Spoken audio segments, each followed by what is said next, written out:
Hello বন্ধুরা, কেমন আছেন সবাই? সবাইকে এমডিবিএসডির পক্ষ থেকে অনেক অনেক ধন্যবাদ ও শুভেচ্ছা। বন্ধুরা, আপনারা জানেন যে বিশেষ করে নারকেল চারা নিয়ে আমরা আসলে এখন পর্যন্ত কোনো রিপোর্ট তৈরি করতে পারিনি।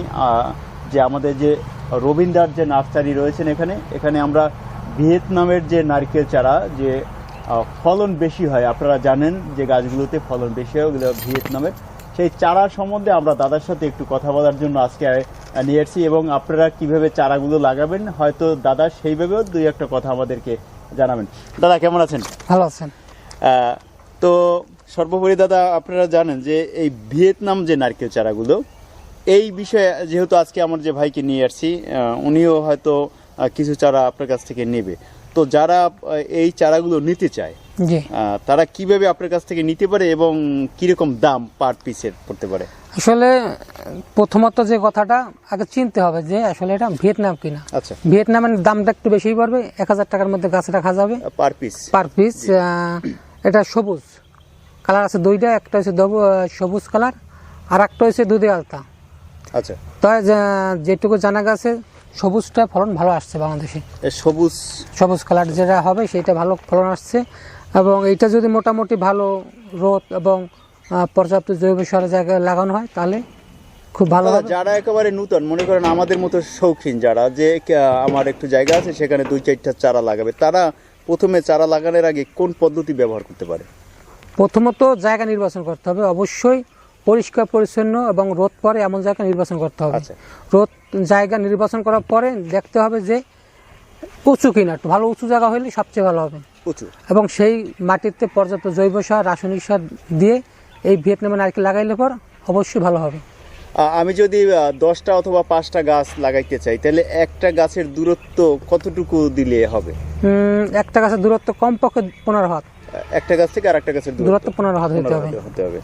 আর বিশেষ করে এই যে গাছগুলো আপনার পরিচর্যা সম্বন্ধে, মানে লাগানোর পরে কোনো পরিচর্যা কিভাবে করতে পারি? প্রথম পর্যায়ে তাকে অবশ্যই গাছ ধরা পর্যন্ত পানি দিতে হবে। গাছ ধরা তারপরে মোটামুটি মাঝে মাঝে যদি বৃষ্টি না হয় বা গাছ শুকিয়ে যায় বা মাটি শুকিয়ে যায় তাহলে পানি দিতে হবে পর্যাপ্ত পরিমাণে। আচ্ছা, তো আমরা লাগানোর কতদিনের ভিতরে হয়তো ফলন আমরা পাইতে পারি? এটা বলা হয় যে 3 বছরের মধ্যে নারকেল আসবে, কিন্তু পরীক্ষামূলকভাবে আমি এখনো 3 বছরের ফলন পাইনি।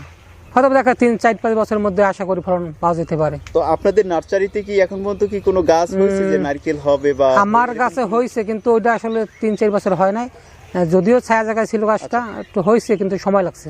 তো দাদা, আপনার কাছ থেকে যদি আমাদের এই ভিডিওটা দেখে যদি কেউ চারা সংগ্রহ করতে চায় তাহলে তারা কিভাবে সংগ্রহ করতে পারে? আপনার অনলাইনে ফোন নাম্বার অথবা যদি কিছু থাকে?